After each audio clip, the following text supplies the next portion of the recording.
हज़रत वहाब इब्न मुनब्बे अलैहि रहमा फरमाते हैं कि बनी इसराइल के अंदर एक बादशाह महल बनाने जा रहा था। महल आज भी जिस आदमी की सोसाइटी के अंदर 2-4 किले 2-4 एकड़ किसी गरीब के आ जाए, वो या तो उसे धमकाता है या ब्लैकमेल करता है, कुछ ना हो सके तो फिर कत्ल ही करा देता है माज़अल्लाह। और ये खबरें आम हमें सुनने पढ़ने और देखने को मिलती हैं। बादशाह महल बनाने जा रहा था, एक गरीब बीबी रहती थी, उसकी झोंपड़ी बादशाह के महल के नक्शे में आती। बादशाह ने कहा बीबी मुंह मांगी कीमत ले लो, खाली कर दो ये मकान। बुजुर्गों को अपने झोंपड़ियों से बड़ी दिलचस्पी होती है। बच्चे सोसाइटियों में चले जाते हैं, अब्बा जी कहते हैं मुझे गांव में रहने दो, मेरा यही दिल लगता है, मुझे इस घर से दिलचस्पी हो गई। अम्मा कहने लगी बादशाह मैं यहाँ ब्याह के आई थी, खामद इंतकाल कर गया, औलाद अल्लाह ने दी नहीं, मैं पका हुआ फालू, गिर जाऊंगी तो तेरा ही है, लेकिन मुझे इस आशियाने में रहने दे, ये घोंसला मैंने तिनका तिनका करके बनाया, मुझे रहने दे, ना मुझे निकाल। कहने लगा मेरा नक्शा खराब होता है। बीबी सारा दिन मकान में बैठी रहती कि मेरी झोंपड़ी टूट न जाए, जालिम की नजर में आ गई है, कहीं मेरा ये आरजुओं का महल चकनाचूर ना हो जाए, सारा दिन ड्यूटी करती। बादशाह ने भी 2-4 सिपाही खड़े कर दिए, जब घर से निकले तो बिल्डोज कर देना, मकान को गिरा देना। वो खातून कितनी दिन बंदा बैठ सकता है। एक दिन सरे शाम घर से निकली, 2-1 घंटे के बाद वापस आई तो मकान गिर गया था, दीवार बन गई थी। हजरत वहाब इब्न मुनब्बे फरमाते हैं बस उसने दुआ की तो रब करीम ने वो शहर सारा तबाह कर दिया। उस बीबी ने 2 जुमले कहे तो उलट पलट दिया वो सारा शहर। मेरे नबी करीम अलैहिस्सलाम ने फरमाया जब मजलूम के हाथ दुआ के लिए उठते हैं तो अर्श का मालिक आसमान से कहता है खोल दे सारे दरवाजे, इसके बीच कोई पर्दा नहीं रहना चाहिए, आने दे, मजलूम है, इस पर जुल्म हुआ है। लोग कहते हैं मैं बेचैन रहता हूँ साहब, मौलाना साहब पीर साहब वो घर के कोने से चीखने की आवाज आती है, कोई दम मिल जाए, कोई तवीज हो जाए, कुछ ऐसा हो जाए कि बचत हो जाए, कोई ऐसी फूंक लग जाए कि आराम आ जाए। तो मैं कहता हूँ भाई अगर बड़े दम कराने से भी फर्क नहीं पड़ा, अगर बड़े तावीज लेने से भी चीखें बंद नहीं हुई, तो जरा टटोल के देख लो, कहीं किसी यतीम की आहें ही ना दफन हो वहां, कहीं किसी गरीब का गोश्त तो नहीं दबा लिया, कहीं किसी को लूट के तो दीवार नहीं बना ली, कहीं किसी का मकान पे कब्जा करके तो नहीं बनाया। अगर लूट और हराम का माल हो तो फिर चीखें बंद नहीं होती, फिर सुकून से सोया नहीं जाता, फिर वहां आराम की नींद नहीं आती। हजरत वहाब इब्न मुनब्बे फरमाते हैं बीबी आई और आकर के उसने जब देखा मेरा घर टूट गया है, महल टूट गया है, हालात बदल गए हैं, तो वो खातून आती है और मेरे भाई दुआ की तो उसने अंदाज ही बदल के रख दिए।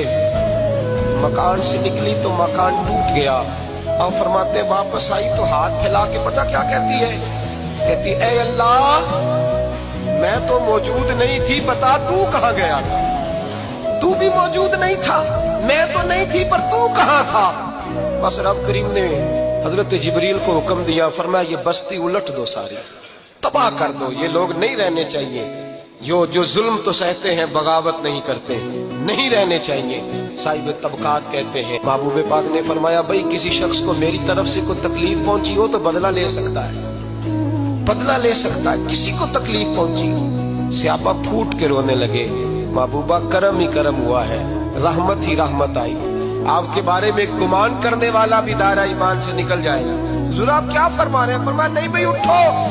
पीछे से जनाब काशा बिन मोहसन उठे, हाथ कांपते हैं, आगे बढ़े, कहने लगे या रसूल अल्लाह एक जंग के मौके पर आपने दुर्रा मारा था, नंगी पीठ पर सफ़ें सीधी कराते, बात दिल में रह गई है, मैंने बदला लेना है।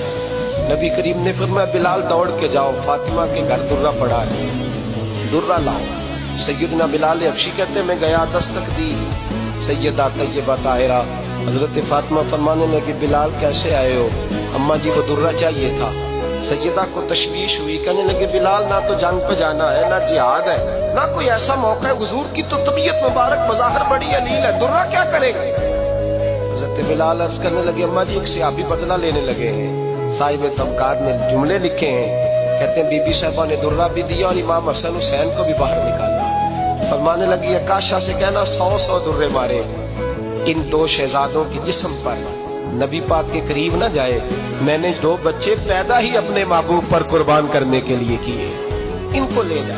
حضرت بلال کہتے میں 2 شہزادے لے کے آیا، اور جب دروازے میں میں لے کے پہنچا تو نبی پاک نے دیکھا تو آنکھوں میں آنسو آ گئے۔ فرمایا ان کو بٹھا دو، مجھے پتا ہے فاطمہ نے کیا کہہ کے بھیجا ہے۔